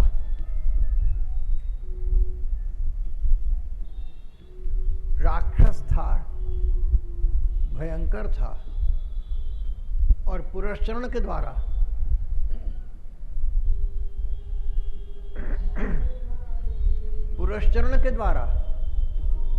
तामसिक यज्ञ के द्वारा प्रतिशोध के लिए, बदला लेने के लिए उसको प्रकट किया गया था। इस प्रकार के दो विकट शत्रु आमने सामने थी। यहां विचित्र वार्ता सामने आती है। उस भयंकर युद्ध के दौरान एक बार न जाने कैसे देवराज इंद्र का वज्र उनके हाथ से नीचे गिर पड़ा और वृत्रासुर के पास आ गया। देवताओं में हाहाकार मच गया। वृत्रासुर इस वज्र से इंद्र का वध कर ही देगा, लेकिन वृत्र युद्ध को विराम देकर शांत खड़ा हो गया। बोला, देवराज, आप शर्मिंदा महसूस न करें कि आंख पे हाथ से वज्र गिर गया। आप जैसे जो सुख भोगों के शौकीन हैं, आप जैसे लोग, आप जैसे स्वार्थी लोग, आप जैसे दुष्ट जो भगवान की पूजा भी करते तो स्वार्थ सिद्धि के लिए, प्रेम नहीं है, आप जैसे विषय भोगी लोगों के लिए साधारण बात है। आप शर्मिंदा क्यों होते हैं? आप शर्म को तो दादी पहले ही दे चुके। जो व्यक्ति अपने स्वार्थ सुख भोग में लग गया, निर्लज्ज तो पहले ही हो गया। अब आप ऐसा करें, निर्लज्जता का आश्रय लें, शर्म ना करें, अपने हाथों से वज्र स्वयं उठा लीजिए। मैं नहीं उठाऊंगा, मैं दूसरों के हाथों से गिरी हुई चीज उठा नहीं करता। इसका कारण है, मैं तो ठाकुर का हूं, मैं तो भगवान का हूं। भला मैंने आप लोगों की गिरी हुई चीज क्या उठानी है? क्या आप ही लोगों का काम है? देवराज, लज्जा न करें, शर्मिंदा ना हुए, वज्र उठाएं और मेरा वध करें। आप ऐसा कहते कहते वृत्रासुर कदाचित भूल गया कि ये समरांगण है, युद्ध हो रहा है। भूल गया कि मेरे सिर पर मौत सवार है। भूल गया कि मृत्यु खेल रही है।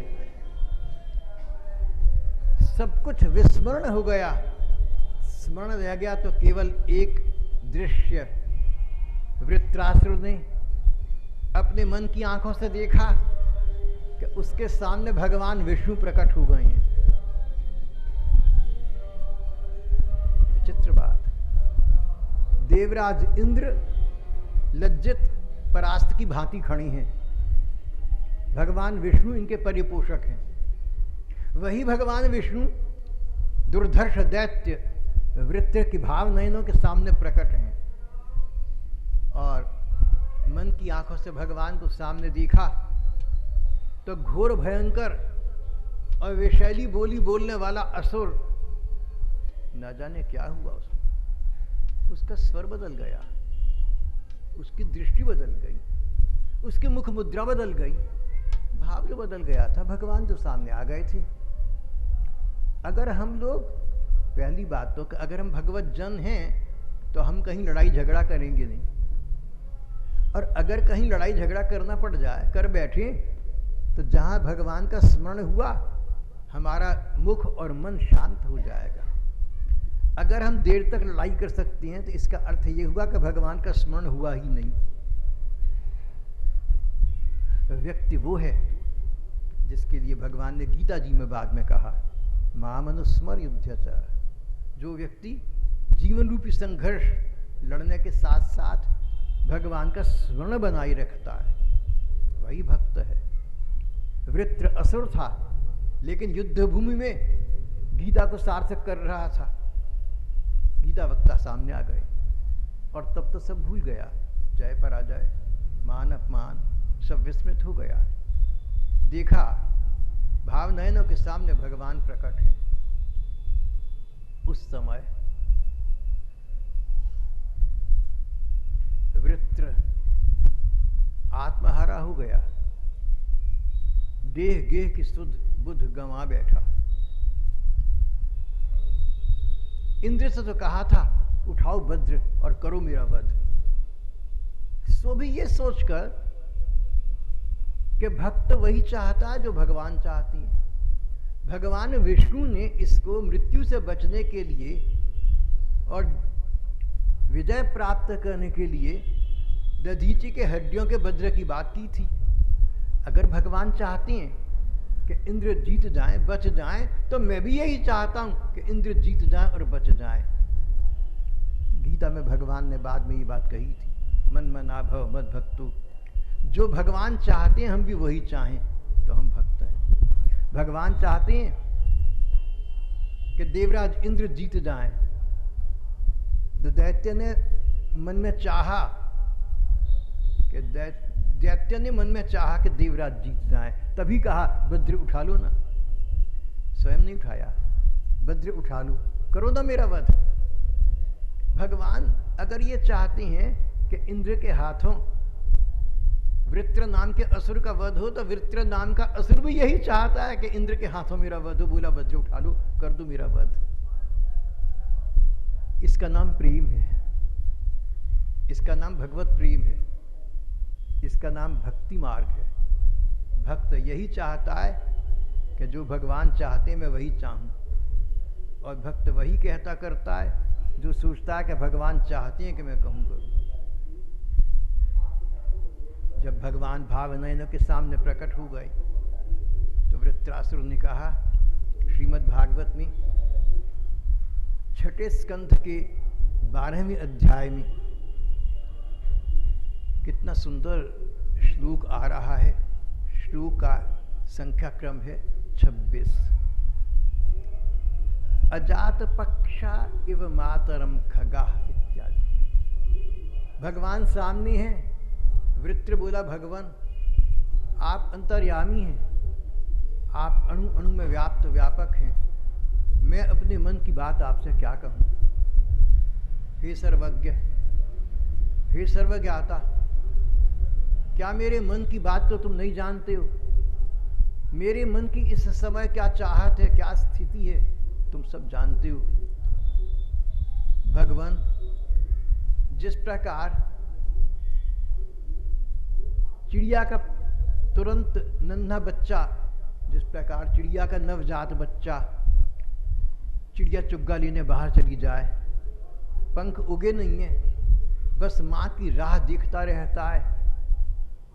बच्चा स्वयं, चिड़िया का बच्चा स्वयं असहाय है, विवश है, बस माँ पर आधारित है। माँ चुग्गा लाएगी, मेरे मुंह में स्वयं डालेगी। भगवान मेरी कुछ ऐसी सी स्थिति है, मैं असहाय हूँ, मैं विवश हूँ, मैं सांसारिक प्राणी हूँ, सांसारिक जीव हूँ। आप अधम उदाहरण हैं, आप अनाथ नाथ हैं, आप निराश्रित का आश्रय हैं। जिस प्रकार चिड़िया का नवजात बच्चा चिड़िया माँ की प्रतीक्षा करता है, उस प्रकार भगवान मैं तुम्हारी प्रतीक्षा कर रहा हूँ। मेरी आंखें तुम्हारी राह देखने, मेरे नयनों में तुम्हारा अन्वेषण है, मेरे हृदय में तुम्हारी प्रतीक्षा है। मेरे ठाकुर, मुझे अपने दर्शन प्रदान करो। भगवान जिस प्रकार गाय का नया बछड़ा अपनी गाय माँ को ढूंढता है, जैसे गैया मैया आए उसकी प्रतीक्षा में रहता है, भूखे बछड़े अपनी माँ का दूध पीने के लिए जिस प्रकार आतुर कातर रहते हैं, उसी प्रकार हे हृदय सम्राट, मेरे तन मन के स्वामी, मैं तुम्हारी प्रतीक्षा कर रहा हूँ। आओ आओ, मुझे अपनाओ, मुझे अपना आश्रय प्रदान करो। और फिर वृत्र नाम के असुर ने जो तीसरी बात भगवान से कही, वो तो विश्व ब्रह्मांड के भक्तों के लिए एक अद्भुत उदाहरण है। उस दैत्य ने, उस असुर ने कहा, भगवान जिस प्रकार प्रेयसी पत्नी, जिस प्रकार पतिव्रता पत्नी पति से दूर होने पर लगातार अपने प्रति प्रियतम की प्रतीक्षा करती रहती है, हृदय में प्रतीक्षा है, नयनों में अन्वेषण है, पर किसी से कह भी नहीं सकती। भगवान मेरी ये स्थिति इस समय, मैं दैत्य में कुल में जन्मा हूं, समरांगण में खड़ा हुआ हूं, अपने हृदय की व्यथा में तुम्हारे अतिरिक्त किससे कह सकता हूं। भले ही मैं भयंकर युद्ध कर रहा हूं, लेकिन तुम जानते हो कि तुम्हारा मन इस समय भी मुझे चाह रहा है। भगवान इस युद्ध के बहाने तुम मुझे अपने चरणों में स्थान प्रदान कर दो। प्रियम प्रियेव विषितम विषन्नाः, जैसे वियोगिनी पत्नी अपने प्रवासी प्रियतम से मिलने के लिए उत्कंठित रहती है। पिया परदेश गएरी माई, प्रियतम परदेश चले गए, अरसा बीत गया, लौटे नहीं, आप न आई, पाती न भेजी, प्रेयसी पत्नी उनकी प्रतीक्षा में रहती है। हे कृष्ण, प्यारे श्याम सुंदर कमल नयन, हे सर्व सौभाग्य निधे, उसी प्रकार आतुर कातर अवश्य विवश मैं तुम्हारी प्रतीक्षा कर रहा हूँ। उस घड़ी की बाट जो रहा हूँ जब मेरे सामने केवल तुम होंगे और तुम मुझे अपने चरणों में स्थान प्रदान कर दोगी, मुझे अपना लोगी। वृत्र के भाव नयनों के सामने साक्षात ठाकुर मानो प्रकट हो गए। असुर ने कहा, भगवान मैं भुक्ति नहीं चाहता, संसार के सुख भोग नहीं चाहता, मैं मुक्ति नहीं चाहता, मैं जन्म बंधन से मुक्त होकर मोक्ष प्राप्त नहीं करना चाहता। मैं तो बस एक बात चाहता हूं, भले ही मेरे कर्मों के परिणाम स्वरूप बार बार मुझे अनेक जन्मों में, अनेक योनियों में जन्म लेना पड़े, लेकिन दो बातें वहां आप मेरे लिए कर देना। एक, तुम्हारा स्मरण बना रहे, आंखें तब भी तुम्हारी प्रतीक्षा करते रहें, वाणी से केवल तुम्हारे मधुर यशोगान का ही स्मरण हो, अंग अंग तुम्हारे में लगा रहे। और दूसरा, दुष्टों का और दुर्जनों का संग मुझे कभी ना देना, ऐसे लोगों का संग ना देना जिनके बीच बैठकर तुम्हारा विस्मरण हो जाता हो।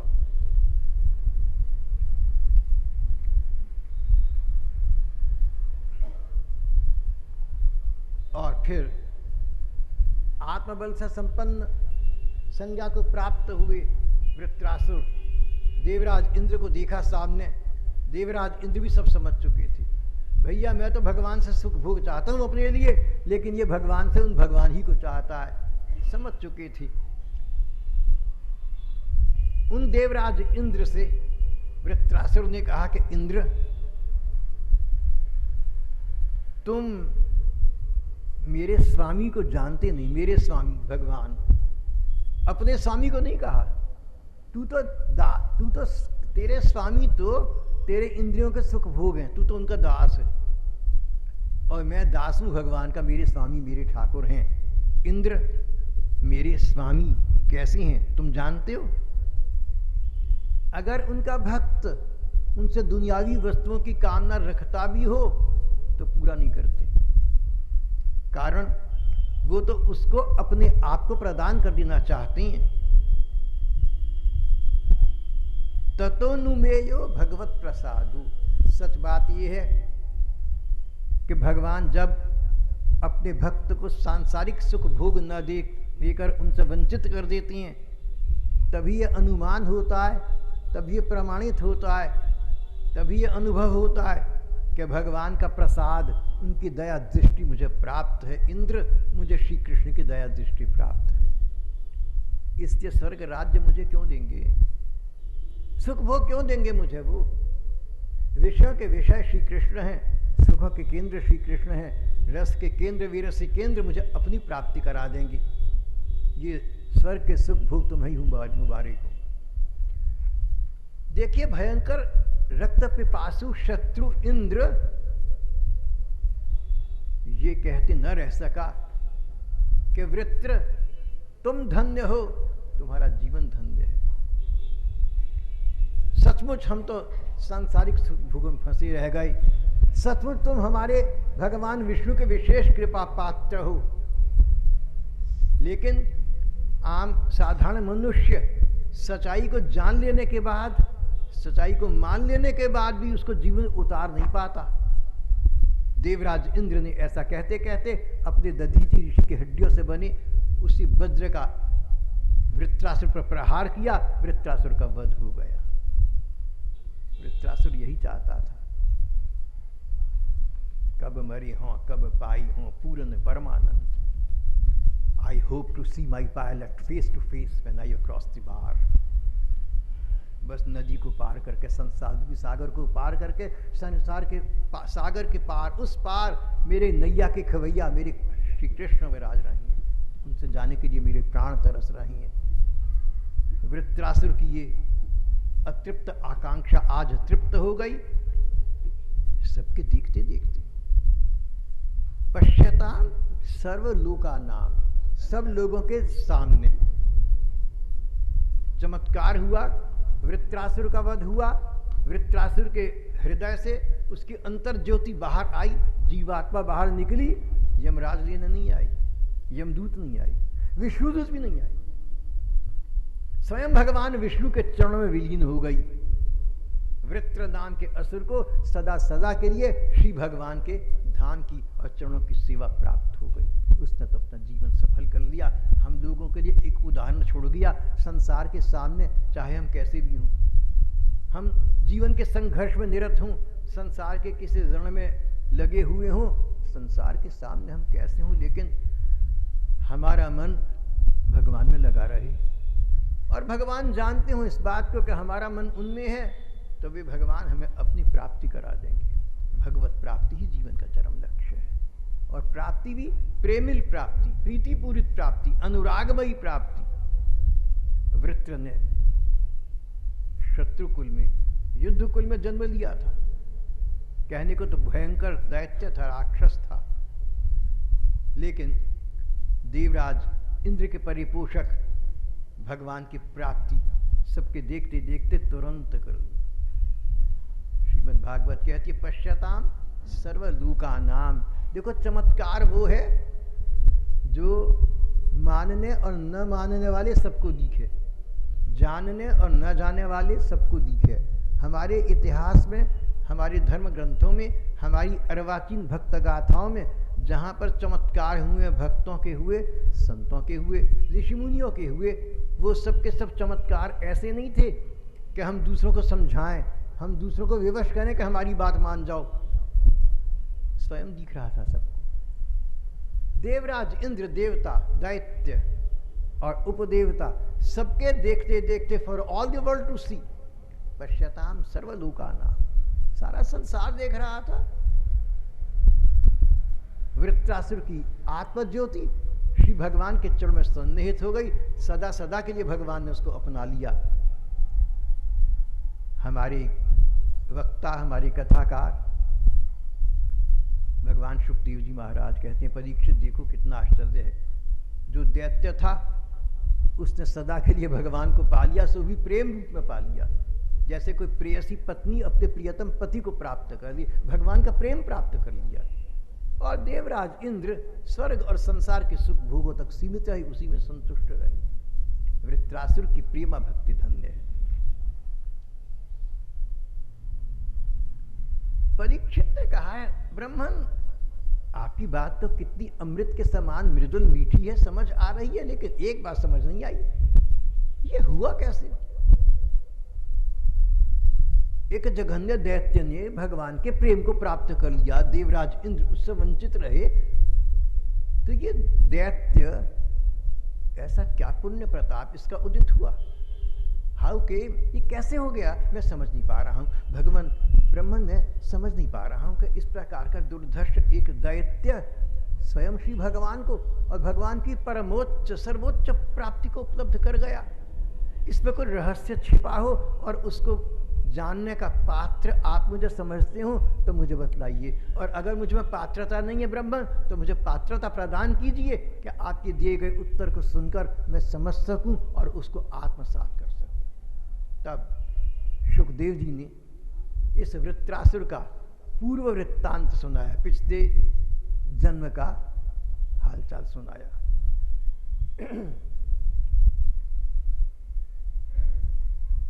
अतीत काल की बात है। चित्रकेतु नाम का एक राजा था। चित्रकेतु सारे संसार का राजा था।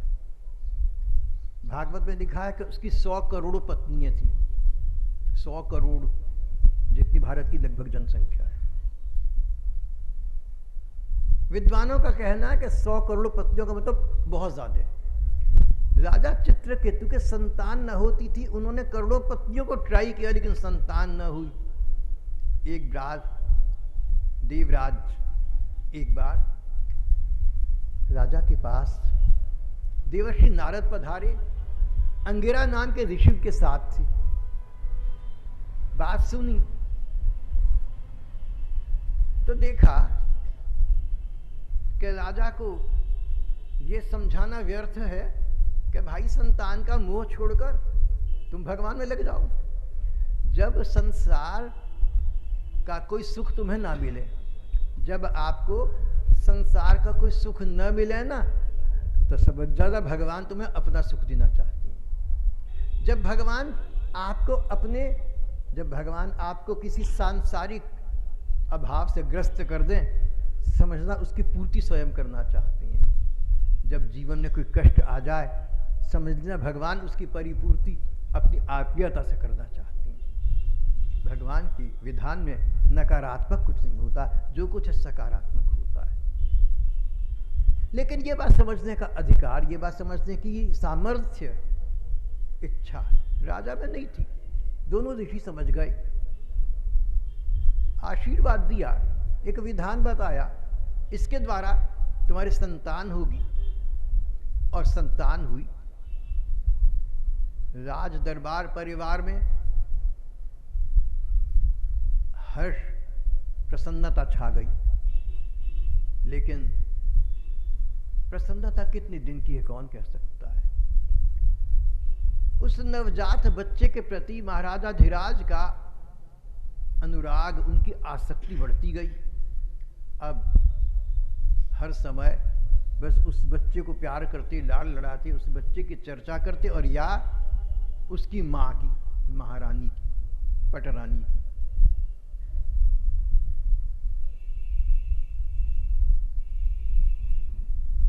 एक भूल कर गए। सोचना चाहिए था कि अगर मैं केवल महारानी तक सीमित रहूंगा तो अन्य रानियों को ईर्ष्या हो जाएगी। अपना तिरस्कार कौन सहन कर सकता है। पुत्र मोह में पड़े महाराज इस मनोविज्ञान को न समझ सके, और वही हुआ। अन्य पत्नियों ने अपने आप तिरस्कृत, अपमानित पाया। इस ईर्ष्या को वो सहन न कर सकी, और एक दुराभिसंधि के द्वारा, एक पूर्व विनियोजित षड्यंत्र के द्वारा उन्होंने बच्चे को विष दिलवा दिया। सुबह को सोकर उठे, बच्चा समाप्त हो चुका था। हाहाकार मच गया।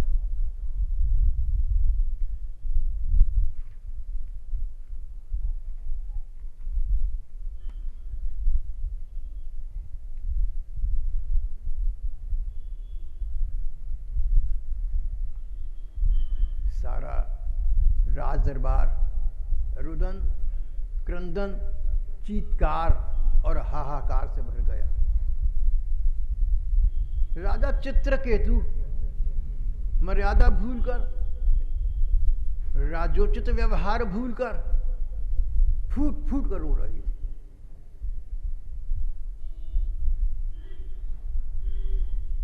नारद जी और अंगिरा पहले इन्हें संतान देकर गए थे। अब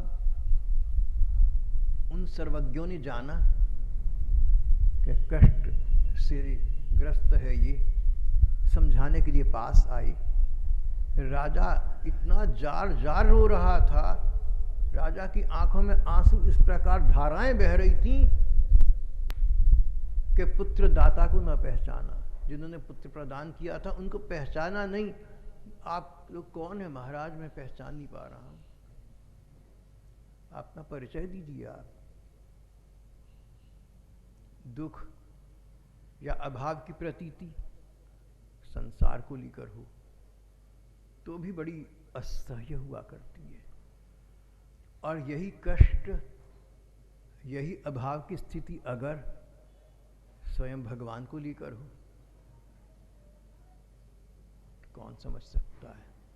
गोपियों की विरह वेदना को कौन समझ पाया। अक्रूर जी रथ में बिठाकर कृष्ण बलराम को वृंदावन से मथुरा ले जा रही थी। वृंदावन के अधिकतम ब्रजवासी उनके साथ जा रही थी। गोप बालिकाएं रुदन कर रही थी, क्रंदन कर रही थी, फूट फूट कर रो रही थी, मानो उनकी जान जा रही थी।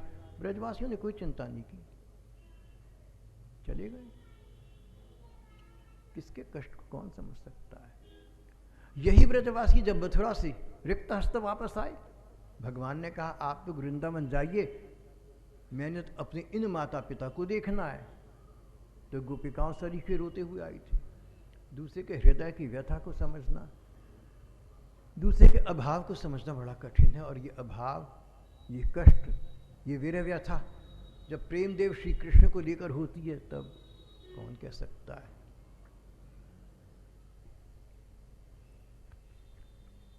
राजा परीक्षित का सुखदेव जी से प्रश्न था कि भला ये दैत्य भगवान का इतना कृपा पात्र कैसे हो गया। राजा परीक्षित से पूछा था भगवान के जिस कृपा प्रसाद की प्राप्ति सिद्धों को नहीं होती, परम यतियों को नहीं होती, सन्यासियों को नहीं होती, तपस्वियों को नहीं होती, देवताओं को नहीं होती, मुक्तानमपि सिद्धानाम नारायण परायण सुदुर्लभा प्रशांतात्मा कोटेश्वपि महामुने। हे महामुने, करोड़ों करोड़ों में जिसकी प्राप्ति एक को हुआ करती है, उन श्री भगवान की इस प्रकार की प्राप्ति इस दैत्य को कैसे हो गई। सुखदेव जी इसका उत्तर दे रहे हैं, बतला रहे हैं कि पिछले जन्म में इसने किस प्रकार भगवत भक्ति को प्राप्त कर लिया था, लेकिन साधना अधूरी रह गई थी। ये राजा चित्रकेतु था।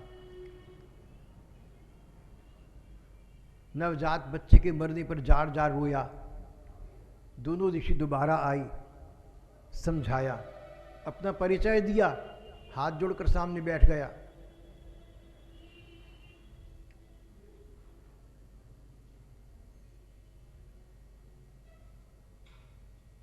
राजा के सामने भगवत प्राप्त दो संत विराज रहे थे, नारद जी और अंगिरा नाम के ऋषि।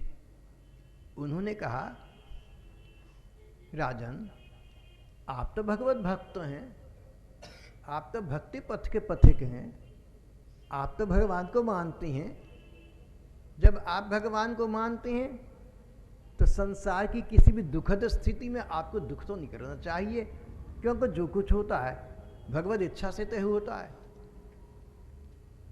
जब आप भगवान को मानते हैं तो आप ये मानते हैं कि जो होता है भगवत इच्छा से होता है, इसलिए जो कुछ हो गया उसमें आपको शोक नहीं करना चाहिए। मर गया बच्चा इकलौता, कोई बात नहीं, आप शोक ना करें, आप तो भगवान के भक्त हैं। आप ये कहें कि बच्चे के निधन में भगवान ने मेरा कोई कल्याण देखा होगा।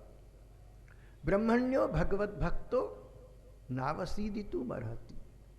भगवत भक्तों को किसी भी स्थिति में, वो कितनी भी दुखद क्यों ना हो, अवसाद करना, दुखी होना शोभा नहीं देता। श्रीमद् भागवत का सार संदेश ये है हमारे लिए। आज का हमारा जीवन, मानव जीवन कितने तनावों से ग्रस्त है, कितने कष्ट हैं, कितनी कठिनाइयाँ हैं, कितने असाध्य रोग हैं, और फिर जीवन में प्रकार प्रकार के प्राणी मिला करते हैं। कृतघ्न भी मिलते हैं, विद्रोही भी मिलते हैं, द्रोही भी मिलते हैं। कहीं प्राकृतिक प्रकोप हैं तो कहीं आकस्मिक दुर्घटनाएं हैं। ये संसार, आज का संसार आपदाओं और विपदाओं से भरा हुआ है। लेकिन जो भगवत पथ के पथिक हैं उनकी पहचान इसी बात से होती है कि कष्ट आने पर भी वो कष्ट से त्रस्त नहीं होती, कष्ट से मुक्त रहते हैं। उनका मन कहता है कि भगवान जो कर रहे हैं अच्छा कर रहे हैं। ये बात चाहे तो गृहस्थ भक्त हूँ और चाहे विरक्त हूँ, सभी को अपने जीवन में लानी चाहिए।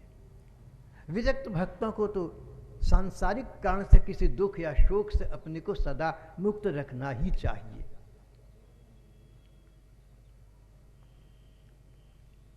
ऋषियों ने कहा,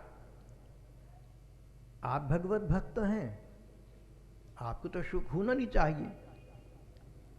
तस्मात् स्वस्थेन मनसा, अब आप अपने को दुख शोक से अलग करके स्वस्थ मन से हमारी बात सुनिए। भगवान की बात सुननी हो, लक्ष्य पथ की ओर कोई चर्चा सुननी हो, संतों से कोई दिशा दर्शन प्राप्त करना हो, तो पहले देख लेना तुम्हारा मन स्वस्थ तो है। ऐसा तो नहीं कि मन कहीं और जा रहा है, ऐसा तो नहीं कि मन बात को समझने के लिए सक्षम नहीं है। संतजन व्यक्ति को जब कोई उपदेश देते हैं, कोई बात बताती हैं, तो देश काल और पात्र का ध्यान रखती हैं।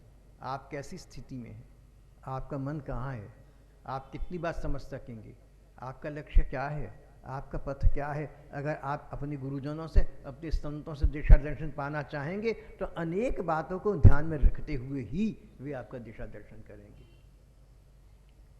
आप स्वस्थ मन से हमारी बात सुनिए। राजन, ये संसार का विनिमय, यहां जीव का आना और जाना, ये सब तो पूर्व निर्धारित होता है। चित्रकेतु, ये पुत्र अभी तक तुम्हारा अपना था, ये तभी तक तुम्हारा था जब तक का संयोग भाग्य में दिखा था। उससे पहले तुम्हारा नहीं हो सकता था, इसके बाद भी तुम्हारा ना हो सकेगा। और फिर हम लोग जो अपने को जीवित मानते हैं, हम भी तो इस स्वप्नवत संसार में रह रहे हैं, हमारा अपना भी क्या भरोसा है। एक अंग्रेजी कवि ने कहा था, we are such stuff as dreams are made on and our little life is down to see. हम इंसान ऐसी सामग्री के बने हुए हैं जिससे स्वप्न बना करती हैं, यानी 2 दिन 2-4 मिनटों के लिए, और हमारे जीवन का अंत मृत्यु में हो जाना है। उसी काव्य पुरुष ने आगे कहा था, all the world is a stage and man and women merely players. ये सारा संसार उन नर नारियों से भरा पड़ा है जो नट नटिए हैं, जो अपनी भूमिका खेलने के लिए संसार में आई हैं। एक समय नाटक समाप्त हो जाएगा और नाटक के पात्रों की भी समाप्ति हो जाएगी। पुरानी बुजुर्ग लोग कहा करते थे कि दुनिया तो मुसाफिर खाना है, स्टेशन आया, कुछ चले गए, कुछ आ गए, इसमें सुख दुख मत मानो। ऋषियों ने राजा को समझाया, राजा को समझ आना शुरू तो हो गया, लेकिन पूरा पूरा न समझ सका। जल नयनों में अभी भी भरा था। तब ऋषियों ने अपने आत्मबल का प्रयोग किया, अपने योग बल का प्रयोग किया। बच्चे का निर्जीव शरीर सामने पड़ा था। नन्हे से बच्चे का निर्जीव शरीर सामने पड़ा था। दरबार परिवार शोक संतप्त था, सबके नयनों में अश्रु भरे हुए थे। किसी के सामने कोई उपाय न था, लगता था अंधकार के ही बादल मंडरा रही हैं, अब कभी प्रकाश न होगा। ऐसे समय में और कोई उपाय न देखकर देवर्षि नारद और अंगिरा नाम के उन दोनों ब्रह्म प्राप्त ऋषियों ने बच्चे की जीवात्मा का आह्वान किया। दोनों योग बल युक्त थे, तपोधनी थे, ब्रह्म प्राप्त थे, सूर्य की गति को रोक सकते थे, कुछ भी कर सकते थे। तब उन्होंने राजा पर करुणा करके निर्जीव बच्चे की जीवात्मा का आह्वान किया, और कुछ ही क्षणों में दृश्य ये दिखा कि निर्जीव शरीर से उस बच्चे का स्वर आना आरंभ हो गया। नारद जी ने कहा, बच्चे, सारा दरबार शोक संतप्त है। बेटे, तुम्हारे माता पिता जार जार रो रही हैं। तुम्हारे जाने के बाद इनकी जीने की आशा समाप्त हो गई। हम अपने योग बल से तुम्हें शक्ति प्रदान करते हैं, तुम इस शरीर में वापस आ जाओ। ब्रह्म ज्ञान संपन्न, ब्रह्म बल संपन्न समर्थ ऋषियों ने कहा कि कि बच्चे तुम्हारे माता पिता इतना रो रहे हैं, हमारा दिल दुख पा रहा है, हमारे हृदय में करुणा है, दया है, हम अपनी योग बल की सामर्थ्य शक्ति से तुम्हें पुनर्जीवन दे सकते हैं, तुम इस शरीर में वापस आ जाओ, इसी में रह जाओ। और निर्जीव बच्चे की जीवात्मा ने निर्जीव शरीर के भीतर से कहा, कौन से पिताजी, कौन मां? अरे ये रो रहे हैं ना तुम्हारे सामने। बच्चा खिल्ली उड़ाकर हंसा, अरे कितने जन्म पहले लिखते ऐसे ही रोई थी मेरी माता पिता, तब के भी मेरे तब के मूर्ख माता पिता इसी प्रकार जार जार रोया करते थे, वक्त खराब कर रहे थे अपना। सैकड़ों जन्म हो चुके नारद जी, हजारों ऐसे माता पिता कहीं देख चुका हूं, हमें कुछ नहीं है। और ये कहकर माता पिता को प्रणाम करना तो दूर रहा, बिना आज्ञा लिए, बिना अवकाश लिए, बिना एक्सक्यूज भी कहे, बिना ये कहे कि अच्छा फिर मैं चलता हूं, जैसे कोई संबंध ना हो, था ही नहीं। जिस प्रकार अनजान आदमी से आप बात करना चाहें, ये रास्ता कहाँ जाता है, बोला दाईं ओर, बिना कुछ कहे आगे निकल गया। इसी प्रकार नितांत अपरिचित की भांति बिल्कुल निर्मोही वो जीवात्मा माता पिता, ऋषिगण और जनता प्रजा सबके सामने अपने धाम को वापस चला गया। यहां पिता माता को वैराग्य हो गया, अच्छा हम जिस बच्चे के लिए जार जार रो रहे हैं, हम जिस बच्चे के लिए जीवन देने को तैयार हैं, वो बच्चा ये कह के कौन सी माता पिता, किस जन्म की, मेरा तो इनसे कोई नाता नहीं है, मैं तो इनको जानता भी नहीं। बात समाप्त हो गई।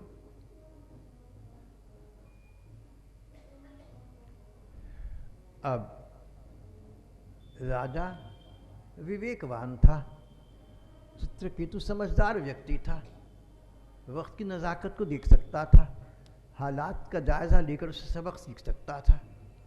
उस बुद्धिमान राजा ने अपने मन को संसार से विरक्त कर दिया।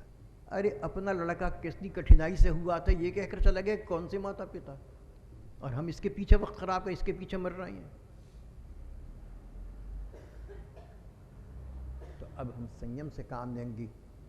अब हम उन परम पुरुष की चर्चा करेंगे, अब हम उन प्रियतम भगवान की शरण ग्रहण करेंगे, जो हम कितने भी गए बीते, कितने भी दीनहीन क्यों ना हो, ये कहकर हमें छोड़कर नहीं चले जाएंगे कि मेरा तुम्हारा क्या नाता।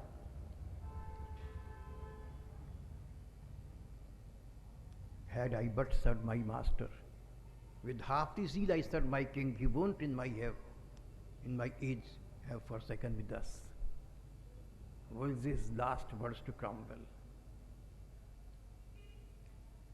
अंग्रेजी प्रधानमंत्री ने बादशाह से कहा था, बादशाह सलामत, जितनी खिदमत मैंने आपकी की, खुदा न खास्ता अल्लाह ताला की होती तो वो मेरा मालिक, दो जहानों का बादशाह, शाहों का शाह, वो बादशाह, वो परमात्मा आपकी तरह मुझे इस उम्र में अकेला न छोड़ देता, लाचार और मजबूर न छोड़ देता। काश कहने भगवान की पूजा की होती, जितनी आपकी सेवा की उससे थोड़ी सी कर दी होती भगवान की, भगवान थोड़ी सी सेवा को स्वीकार करके मेरा साथ देती। राजा चित्रकेतु को वैराग्य हो गया, उन्होंने अपने आप को परिपूर्ण भक्ति मार्ग पर लगा दिया। अब उनका जीवन भजनमय हो गया, यहां तक कि साधना करके उन्हें भगवत दर्शन प्राप्त हुए। उन्हें विद्याधरों का अधिपति नियुक्त किया गया। विद्याधर देवताओं की एक योनि का नाम है। विद्याधरों का अधिपति नियुक्त किया गया। लेकिन राज संस्कार देखिए कैसे अवशिष्ट थे थोड़े से, कि एक दिन चित्रकेतु अपने विमान पर चले जा रहे थे, रास्ते में उन्होंने देखा कि एक पर्वत शिखर पर देवगण विराज रहे हैं और भगवान शंकर निष्प्रिय सर्वत्यागी। देखा भगवान शंकर पत्नी पार्वती को अपने हृदय से लगाई बैठी हैं। मन मस्तिष्क कब कहां चली जाए कौन कह सकता है। चित्रकेतु ने यह न सोचा कि जो भगवान शंकर सारे संसार के सामने पत्नी को लिपटाए बैठे हैं, इनके मन से संसार निकल चुका, कौन पत्नी और कौन पति। अगर माँ बच्चे को गोद में लेकर लाड़ लड़ाया तो किससे शर्म करती है।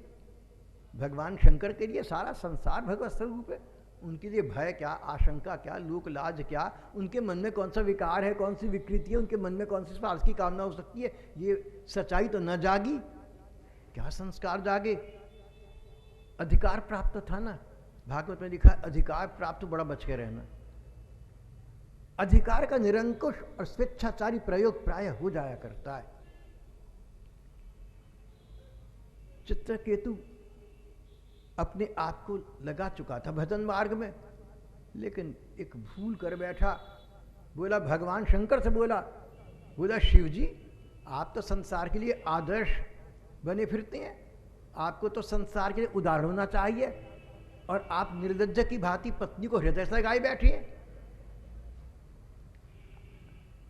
अधिकार प्रमत्त व्यक्ति, सत्ता ग्रस्त व्यक्ति, जिसके पास पावर का नशा हो, ऐसा आदमी भूल जाता है कि मैं किसके सामने क्या कह रहा हूं। अगर आपके हाथ में कोई सत्ता शक्ति हो ना, तो भगवान का स्मरण बनाए रखना, नहीं तो मन बिगड़ते धीर ने दिखती पतन हो जाया करता है। अपने को बचाकर स्वयं रखना होता है।